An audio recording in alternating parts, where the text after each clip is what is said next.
लीजिए सुनिए प्रेमचंद की लिखी कहानी स्मृति का पुजारी। वाचन समीर गोस्वामी का है। महाशय होरीलाल की पत्नी का जब से देहांत हुआ वो एक तरह से दुनिया से विरक्त हो गए हैं। यो रोज कचहरी जाते हैं, अब भी उनकी वकालत बुरी नहीं है।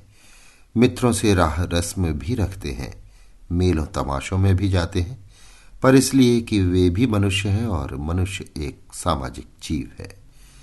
जब उनकी स्त्री जीवित थी तब कुछ और ही बात थी। किसी न किसी बहाने से आए दिन मित्रों की दावतें होती रहती थी। कभी गार्डन पार्टी है, कभी संगीत है, कभी जन्माष्टमी है, कभी होली है। मित्रों का सत्कार करने में जैसे उन्हें मजा आता था। लखनऊ से सफेदे आए हैं, अब जब तक दोस्तों को खिला न लें उन्हें चैन नहीं। कोई अच्छी चीज खरीद कर उन्हें यही धुन हो जाती थी कि उसे किसी को भेंट कर दें। जैसे और लोग अपने स्वार्थ के लिए तरह तरह के प्रपंच रचा करते हैं, वो सेवा के लिए षड्यंत्र रचते थे। आपसे मामूली जान पहचान है, लेकिन उनके घर चले जाइए तो चाय और फलों से आपका सत्कार किए बिना न रहेंगे। मित्रों के हित के लिए प्राण देने को तैयार और बड़े ही खुश मिजाज। उनके कह कहे ग्रामोफोन में भरने लायक होते थे। कोई संतान न थी, लेकिन किसी ने उन्हें दुखी या निराश नहीं देखा। मोहल्ले के सारे बच्चे उनके बच्चे थे और स्त्री भी उसी रंग में रंगी हुई। आप कितने ही चिंतित हो, उस देवी से मुलाकात होते ही आप फूल की तरह खिल जाएंगे। न जाने इतनी लोकोक्तियां कहां से याद कर ली थी। बात बात पर कहावतें कहती थी और जब किसी को बनाने पर आ जाती तो रुला कर छोड़ती थी। गृह प्रबंध में तो उसका जोड़ न था। दोनों एक दूसरे के आशिक थे। उनका प्रेम पौधों के कलम की भांति दिनों के साथ और भी घनिष्ठ होता जाता था। समय की गति उस पर जैसे आशीर्वाद का काम कर रही थी। कचहरी से छुट्टी पाते ही वो प्रेम का पथिक दीवानों की तरह घर भागता था। आप कितना ही आग्रह करें, पर उस वक्त रास्ते में 1 मिनट के लिए भी न रुकता था। और अगर कभी महाशय जी के आने में देर हो जाती थी तो वो प्रेम योगिनी छज्जे पर खड़ी होकर उनकी राह देखा करती थी। और 25 साल के अभिन्न सहचर ने उनकी आत्माओं में इतनी समानता पैदा कर दी थी कि जो बात एक के दिल में आती थी वही दूसरे के दिल में बोल उठती थी। ये बात नहीं कि उनमें मतभेद न होता था। बहुत से विषयों में उनके विचारों में आकाश पाताल का अंतर था और अपने पक्ष के समर्थन और परपक्ष के खंडन में उनमें खूब झांव झांव होती थी। कोई बाहर का आदमी सुने तो समझे कि दोनों लड़ रहे हैं और अब हाथापाई की नौबत आने वाली है। मगर उनके मुबाहसे मस्तिष्क के होते थे। हृदय दोनों के एक, दोनों सहृदय, दोनों प्रसन्नचित्त, स्पष्ट कहने वाले, निष्प्रह, मानो देवलोक के निवासी हों। इसलिए पत्नी का देहांत हुआ तो कई महीने तक हम लोगों को ये अंदेशा रहा कि ये महाशय आत्महत्या न कर बैठें। हम लोग सदैव उनकी दिलजोई करते रहते, कभी एकांत में न बैठने देते। रात को भी कोई न कोई उनके साथ लेटता था। ऐसे व्यक्तियों पर दूसरों को दया आती ही है। मित्रों की पत्नियां तो इन पर जान देती थी। इनकी नजरों में वो देवताओं के भी देवता थे। उनकी मिसाल दे देकर अपने पुरुषों से कहती, इसे कहते हैं प्रेम। ऐसा पुरुष हो तो क्यों ना स्त्री उसकी गुलामी करे। जब से बीवी मरी है, गरीब ने कभी भरपेट भोजन नहीं किया, कभी नींद भर नहीं सोया। नहीं तो तुम लोग दिल में मनाते रहते हो कि ये मर जाए तो नया ब्याह रचाए। दिल में खुश होगे कि अच्छा हुआ मर गई, रोग टला, अब नई नवेली स्त्री लाएंगे। और अब महाशय जी का 45वां साल था। सुगठित शरीर था, स्वास्थ्य अच्छा, रूपवान, विनोदशील, संपन्न। चाहते तो तुरंत दूसरा ब्याह कर लेते। उनके हाँ करने की देर थी। गरज के बावले कन्या वालों ने संदेश भेजे। मित्रों ने भी उजड़ा घर बसाना चाहा, पर इस स्मृति के पुजारी ने प्रेम के नाम को दाग न लगाया। अब हफ्तों बाल नहीं बनते, कपड़े नहीं बदले जाते। घसियारों सी सूरत बनी हुई है, कुछ परवाह नहीं। कहाँ तो मुंह अंधेरे उठते थे और 4 मील का चक्कर लगा आते थे। कभी अलसा जाते थे तो देवी जी घुड़कियां जमाती और उन्हें बाहर खदेड़ कर द्वार बंद कर लेती। कहाँ अब 8 बजे तक चारपाई पर पड़े करवटें बदल रहे हैं। उठने का जी नहीं चाहता। खिदमतगार ने हुक्का लाकर रख दिया, 2-4 कश लगा लिए। ना लाए तो गम नहीं। चाय आई पी ली, ना आए तो परवाह नहीं। मित्रों ने बहुत गला दबाया तो सिनेमा देखने चले गए, लेकिन क्या देखा और क्या सुना इसकी खबर नहीं। कहाँ तो अच्छे अच्छे सूटों का खपत था, कोई खुशनुमा डिजाइन का कपड़ा आ जाए आप एक सूट जरूर बनवाएंगे। वो क्या बनवाएंगे, उनके लिए देवी जी बनवाएंगी।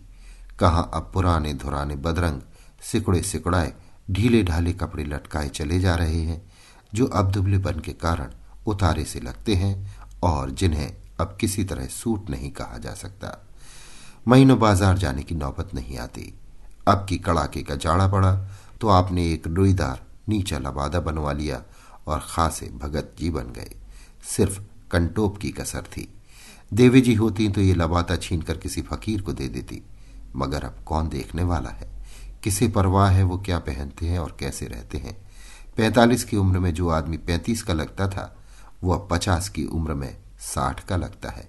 कमर भी झुक गई है, बाल भी सफेद हो गए हैं, दांत भी गायब हो गए हैं।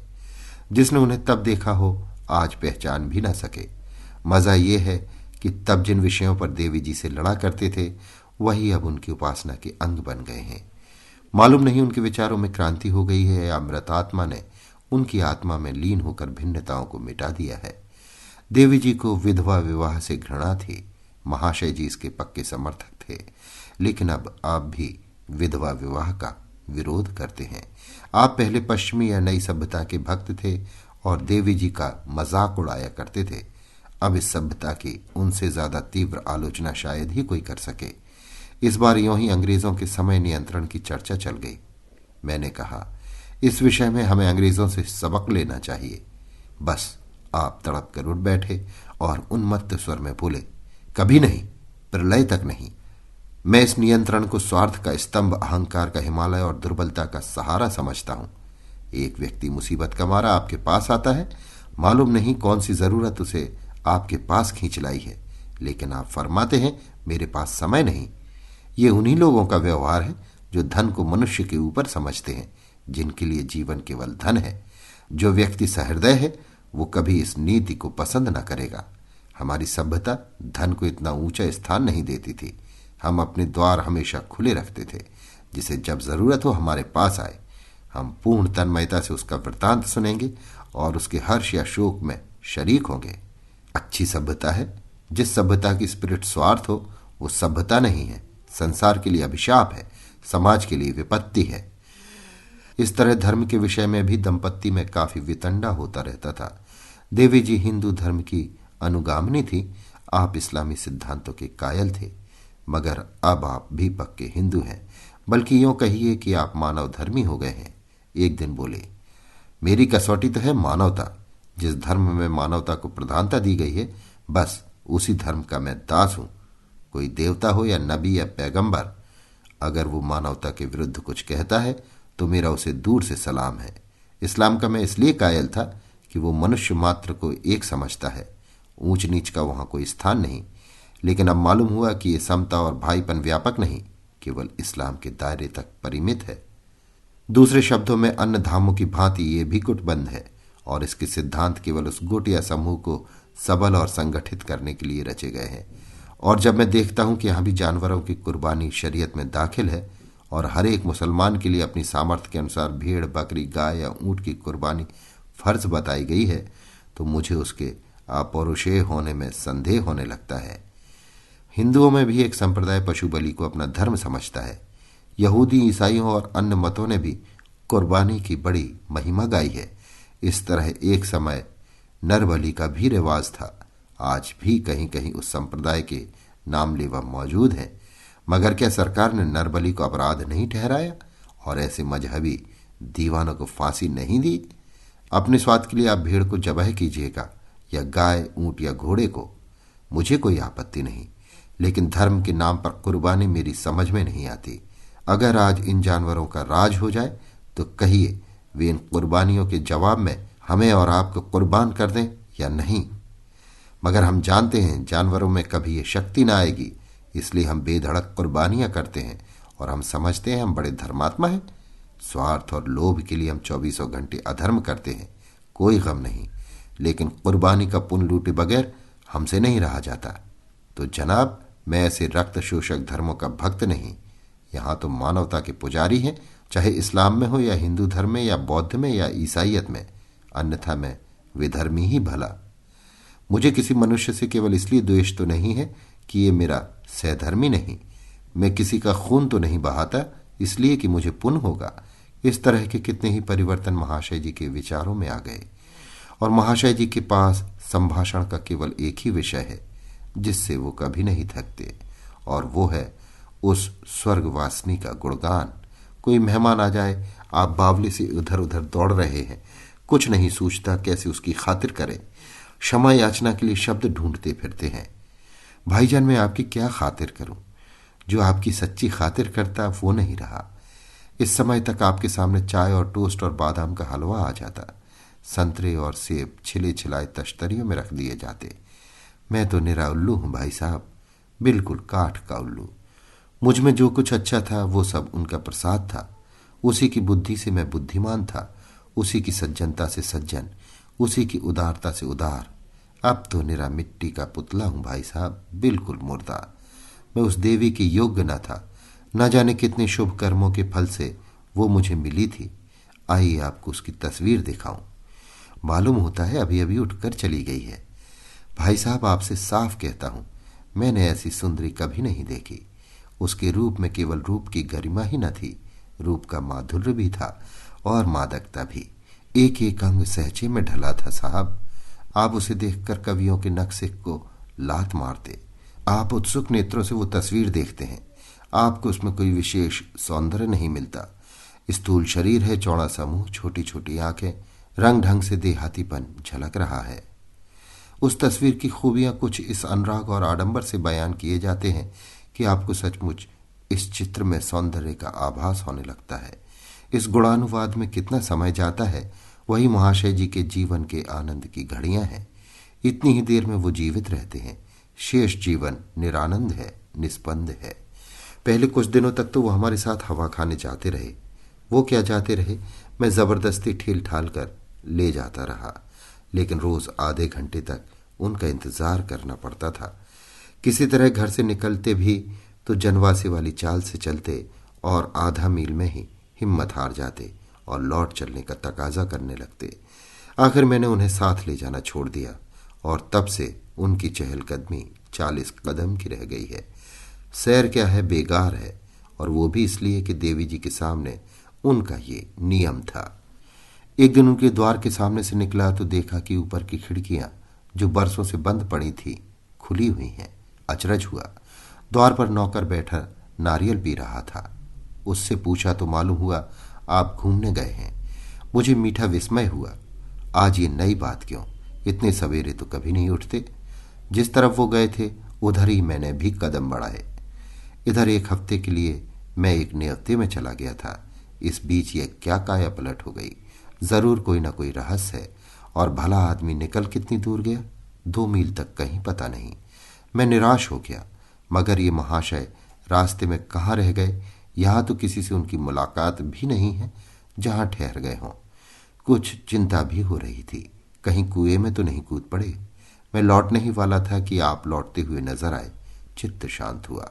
आज तो कैड़ा ही और था। बाल नए फैशन से कटे हुए, मूछें साफ, दाढ़ी चिकनी, चेहरा खिला हुआ, चाल में चपलता, सूट पुराना पर ब्रश किया हुआ और शायद इस्त्री भी की हुई, बूट पर ताजा पॉलिश। मुस्कुराते चले आते थे। मुझे देखकर ही लपक कर हाथ मिलाए और बोले, आज कई दिन के बाद मिले, कहीं गए थे क्या? मैंने अपनी गैर हाजिरी का कारण बताकर कहा, मैं डरता हूं आज तुम्हें नजर न लग जाए। अब मैं नित्य तुम्हारे साथ घूमने आया करूंगा। आज बहुत दिनों के बाद तुमने आदमी का चूल्हा धारण किया है। झेप कर बोले, नहीं भाई, मुझे अकेला ही रहने दो। तुम लगोगी दौड़ने, ऊपर से घुड़कियां जमाओगे। मैं अपने हौले हौले चला जाता हूं। जब थक जाता हूं कहीं बैठ लेता हूं। मेरा तुम्हारा क्या साथ। ये दशा तो तुम्हारी 1 सप्ताह पहले न थी। आज तो तुम बिल्कुल अप टू डेट हो। इस चाल से तो शायद मैं तुमसे पीछे ही रहूंगा। तुम तो बनाने लगे। मैं कल से तुम्हारे साथ घूमने आऊंगा, मेरा इंतजार करना। नहीं भाई, मुझे दिख ना करो। मैं आजकल बहुत सवेरे उठ जाता हूं। रात को नींद नहीं आती, सोचता हूं टहल ही आऊं। तुम मेरे साथ क्यों परेशान होगे? मेरा विस्मय बढ़ता जा रहा था। ये महाशय हमेशा मेरे पैरों पड़ते रहते थे कि मुझे भी साथ ले लिया करो। जब मैंने इनकी मंथरता से हार कर इनका साथ छोड़ दिया तब इन्हें बड़ा दुख हुआ। दो एक बार मुझसे शिकायत भी की, हाँ भाई अब क्यों साथ दोगे, अभागों का साथ किसने दिया है, या तुम कोई नई रीति निकालोगे। जमाने का दस्तूर है, जो लंगड़ाता है उसे ढकेल दो, जो बीमार हो उसे जहर दे दो। और वही आदमी आज मुझसे पीछा छुड़ा रहा है। ये क्या रहस्य है, ये चपलता, प्रसन्नता और सजीवता कहाँ से आ गई। कहीं आपने बंदर की गिल्टी तो नहीं लगवा ली। ये नया सिविल सर्जन गिल्टी आरोपण कला में सिद्धहस्त है। मुमकिन है तुम्हें किसी ने सुझा दिया हो और आपने 1500 खर्च करके गिल्टी बदलवा ली हो। इस पहेली को बूझे बगैर चैन कहाँ, उनके साथ ही लौटना पड़ा। 2-4 कदम चलकर मैंने पूछा, सच बताओ भाईजान, गिल्टी विल्टी तो नहीं लगवा ली। उन्होंने प्रश्न की आंखों से देखा। कैसी गिल्टी, मैं नहीं समझा। मुझे संदेह हो रहा है कि तुमने बंदर की गिल्टियां लगवा ली हैं। अरे यार क्यों कोसते हो, गिल्टियां किस लिए लगवाता, मुझे तो इसका कभी ख्याल भी नहीं आया। तो क्या कोई बिजली का यंत्र मंगवा लिया है। तुम आज मेरे पीछे क्यों हाथ धोकर पड़े हो, विधवा भी तो कभी सिंगार कर लेती है। जी ही तो है। एक दिन मुझे अपनी आलस और बेदली पर खेद हुआ। मैंने सोचा जब संसार में रहना है तो जिंदों की तरह क्यों न रहूं, मुर्दों की तरह जीने से क्या फायदा। बस, और ना कोई बात है ना रहस्य। मुझे इस व्याख्या से संतोष न हुआ। दूसरे दिन जरा और सवेरे आकर मुंशी जी के द्वार पर आवाज दी, लेकिन आप आज भी निकल चुके थे। मैं उनके पीछे भागा। जिद पड़ गई कि इसे अकेले न जाने दूंगा। देखूं कब तक मुझसे भागता है, कोई रहस्य है अवश्य। अच्छा बचा, आधी रात को आकर बिस्तर से ना उठाऊं तो सही। दौड़ तो न सका, लेकिन जितना तेज चल सकता था चला। 1 मील के बाद आप नजर आए। बकटूट भागे चले जा रहे थे। अब मैं बार बार पुकार रहा हूं, हजरत जरा ठहर जाइए, मेरी सांस फूल रही है, मगर आप हैं कि सुनते ही नहीं। आखिर जब मैंने अपने सिर की कसम दिलाई तब जाकर आप रुके। मैं झपाटे से पहुंचा तो तिनक कर बोले, मैंने तुमसे कह दिया था मेरे घर मत आना, फिर क्यों आए और क्यों मेरे पीछे पड़े। मुझे आप धीरे धीरे घूमने दो, तुम अपना रास्ता लो। मैंने उनका हाथ पकड़कर जोर से झटका दिया और बोला, देखो होरीलाल, मुझसे उड़ो नहीं, वरना मुझे जानते हो कितना बेमुरव्वत आदमी हूं। तुम ये धीरे धीरे टहल रहे हो या डबल मार्च कर रहे हो। मेरी पिंडलियों में दर्द होने लगा और पसलियां दुख रही हैं। डाक का हरकारा भी तो इस चाल से नहीं दौड़ता। उस पर गजब यह है कि तुम थके नहीं हो, अब भी उसी दमखम के साथ चले जा रहे हो। अब तो तुम डंडे लेकर भगाओ तो भी तुम्हारा दामन न छोड़ो। तुम्हारे साथ 2 मील भी चलूंगा तो अच्छी खासी कसरत हो जाएगी। मगर अब साफ साफ बतलाओ, बात क्या है, तुम में ये जवानी कहाँ से आ गई। अगर किसी अक्सीर का सेवन कर रहे हो तो मुझे भी दो, कम से कम उसे मंगाने का पता बता दो, मैं मंगवा लूंगा। अगर किसी दुआ ताबीज की करामात है तो मुझे भी उस पीर के पास ले चलो। मुस्कुराकर बोले, तुम तो पागल हो, झूठ मूठ मुझे दिख कर रहे हो। बूढ़े हो गए मगर लड़कपन न गया। क्या तुम चाहते हो कि मैं हमेशा उसी तरह मुर्दा पड़ा रहूं। इतना भी तुमसे नहीं देखा जाता। तब तो तुम्हारे मिजाज ही न मिलते थे। कितनी चिरौरी की कि भाईजान मुझ भकवे को भी साथ ले लिया करो, मगर आप नखरे दिखाने लगे। अब क्यों मेरे पीछे पड़े हो। ये समझ लो, जो अपनी मदद आप करता है उसकी मदद परमात्मा भी करते हैं। मित्रों और बंधुओं की मुरव्वत देख ली, अब अपने बूते पर चलूंगा। वो इसी तरह मुझे कोसते जा रहे थे और मैं उन्हें छेड़ छेड़ कर और भी उत्तेजित कर रहा था कि एकाएक उन्होंने उंगली मुंह पर रखकर मुझे चुप रहने का इशारा किया और जरा कद और सीधा करके और चेहरे पर प्रसन्नता और पुरुषार्थ का रंग भर मस्तानी चाल से चलने लगे। मेरी समझ में जरा भी न आया ये संकेत और बहुरूप किस लिए। वहां तो कोई दूसरा था भी नहीं। हाँ, सामने से एक स्त्री चली आ रही थी, मगर उसके सामने इस पर्देदार की क्या जरूरत। मैंने तो उसे कभी देखा भी न था। आसमानी रंग की रेशमी साड़ी जिस पर पीला लेस टका था उस पर खूब खिल रही थी। रूपवती कदापि न थी, मगर रूप से ज्यादा मोहक थी उसकी सरलता और प्रसन्नता। एक बहुत ही मामूली शक्ल सूरत की औरत इतनी नयनाभिराम हो सकती है, ये मैं न समझ सकता था। उसने होरीलाल के बराबर आकर नमस्कार किया। होरीलाल ने जवाब में सिर तो झुका दिया, मगर बिना कुछ बोले आगे बढ़ना चाहते थे कि उसने कोयल के स्वर में कहा, क्या अब लौटिएगा नहीं? आप अपनी सीमा से आगे बढ़े जा रहे हैं। और हां, आज तो आपने मुझे देवी जी की तस्वीर देने का वादा किया था, शायद भूल गए? आपके साथ चलूं? महाशय जी कुछ ऐसे बौखलाए हुए थे कि मामूली शिष्टाचार भी न कर सके। यों वो बड़े ही भद्र पुरुष हैं और शिष्टाचार में निपुण, लेकिन इस वक्त जैसे उनके हाथ पांव फूले हुए थे। एक कदम और आगे बढ़कर बोले, आप क्षमा कीजिए, मैं एक काम से जा रहा हूं। महिला ने कुछ चिढ़ाकर कहा, आप तो जैसे भागे जा रहे हैं, मुझे तस्वीर दीजिएगा या नहीं? महाशय जी ने मेरी ओर कुपित नेत्रों से देखकर कहा, तलाश करूंगा। सुंदरी ने शिकायत के स्वर में कहा, आपने तो फरमाया था कि वो हमेशा आपकी मेज पर रहती है, और अब आप कहते हैं तलाश करूंगा। आपकी तबीयत तो अच्छी है। जब से आपने उनका चरित्र सुनाया है, मैं उनके दर्शनों के लिए व्याकुल हो रही हूं। अगर आप यों न देंगे, मैं आपकी मेज पर से उठा लाऊंगी। मेरी ओर देखकर बोली, आप मेरी मदद कीजिएगा महाशय। यद्यपि मैं जानती हूं आप इनके मित्र हैं और इनके साथ दगा न करेंगे। आपको ताज्जुब हो रहा होगा, ये कौन औरत महाशय जी से इतनी निसंकोच होकर बातें कर रही है। इनसे पहली बार मेरा परिचय सब्जी मंडी में हुआ था। मैं शाक भाजी खरीदने गई हुई थी। अपनी भाजी मैं खुद लाती हूं।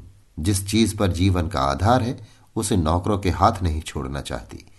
भाजी लेकर मैंने दाम देने के लिए रुपया निकाला तो कुंजड़े ने उसे टकाकर कहा, दूसरा रुपया दो, ये खोटा है।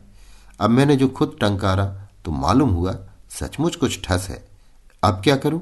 मेरे पास दूसरा रुपया न था।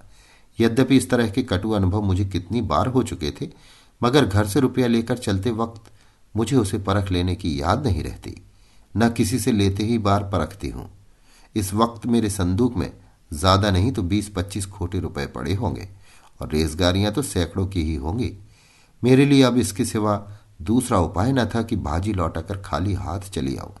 संयोग से महाशय जी उसी दुकान पर भाजी लेने आए थे। मुझे इस विपत्ति में देखकर आपने तुरंत 1 रुपया निकाल कर दे दिया। महाशय जी ने बात काटकर कहा, तो इस वक्त आप वो सारी कथा क्यों सुना रही हैं? हम दोनों एक जरूरी काम से जा रहे हैं, व्यर्थ में देर हो रही है। उन्होंने मेरा हाथ पकड़कर अपनी ओर खींचा। मुझे उनकी ये अभद्रता बुरी लगी। कुछ कुछ इसका रहस्य भी समझ में आ गया।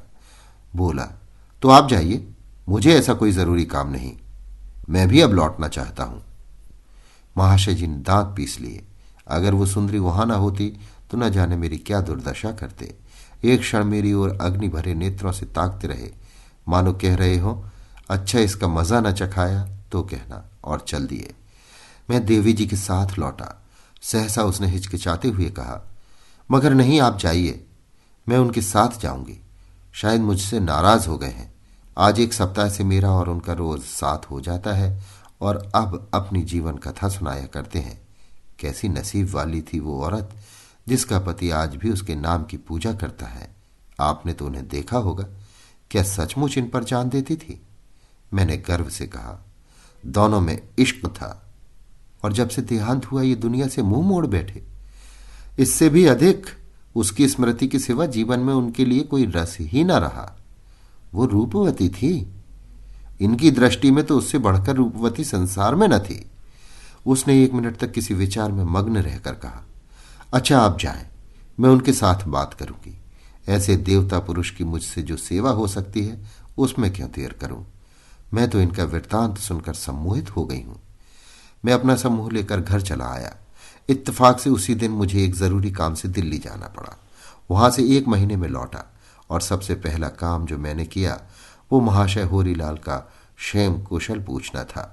इस बीच में क्या क्या नई बातें हो गईं, ये जानने के लिए अधीर हो रहा था। दिल्ली से इन्हें एक पत्र लिखा था, पर इन हजरत में ये बुरी आदत है कि पत्रों का जवाब नहीं देते। सुंदरी से इनका अब क्या संबंध है? आमदरफ्त जारी है या बंद हो गई? उसने इनके पत्नी व्रत का क्या पुरस्कार दिया या देने वाली है? इस तरह के प्रश्न दिल में उबल रहे थे। मैं महाशय जी के घर पहुंचा तो 8 बज रहे थे। खिड़कियों के पट बंद थे। सामने बरामदे में कूड़े करकट का ढेर था। ठीक वही दशा थी जो पहले नजर आती थी। चिंता और बढ़ी।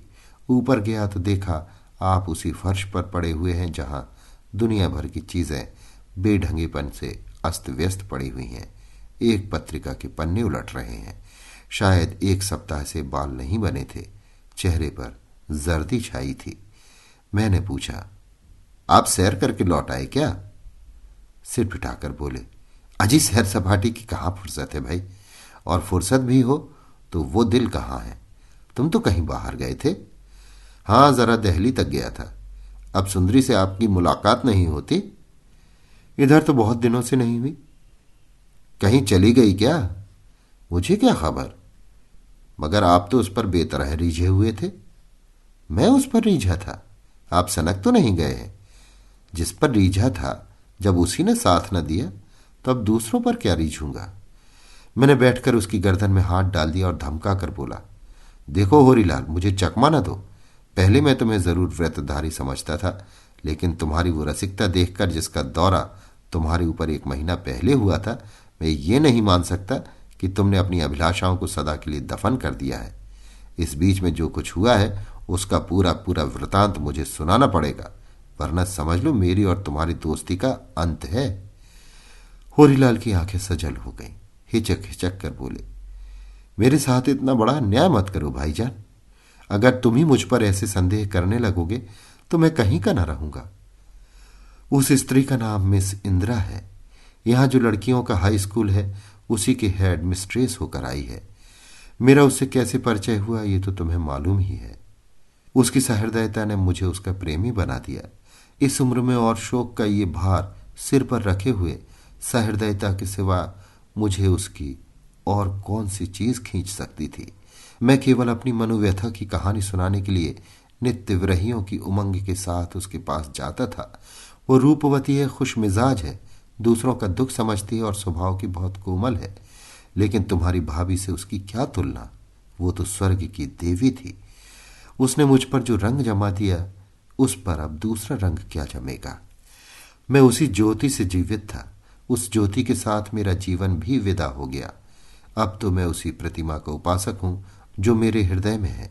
किसी हमदर्द की सूरत देखता हूं तो निहाल हो जाता हूं और अपनी दुख कथा सुनाने दौड़ता हूं। ये मेरी दुर्बलता है, ये जानता हूं।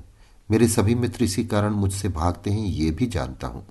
लेकिन क्या करूं भैया, किसी न किसी को दिल की लगी सुनाए बगैर मुझसे नहीं रहा जाता। ऐसा मालूम होता है मेरा दम घुट जाएगा।